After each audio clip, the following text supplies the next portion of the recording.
তোমরা অনেকেই জিজ্ঞাসা করো চুলে কি ইউজ করো দিদি, তার জন্য পার্সেলটা আনবক্সিং করিনি, তোমাদের সাথে শেয়ার করব বলে।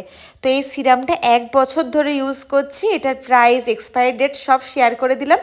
এবার চলো নিজের গাছ থেকে কিছু সবজি পেড়ে আনি। আর এত খুশি হয়েছি না আমি নিজের গাছের সবজি পেড়ে, মানে দৌড়ে চলে এসেছি যে আমি কী রান্না করবো এই সবজিগুলো দিয়ে। তাই ভাবলাম চাউমিন বানাই, এই দিয়ে তো চাউমিন হেভি লাগবে। তার জন্য সব সবজি কেটে টস করে নিয়েছি, আর ভাজা হয়ে যাওয়ার পর নুন আর গোলমরিচ গুঁড়ো দিয়ে চাউমিনটা দিয়ে দিয়েছি। এবার ডার্ক সোয়া সস দিয়ে ডিম ভাজা আর পেঁয়াজকলি দিয়ে দারুণ চাউমিন বানিয়েছিলাম জানো।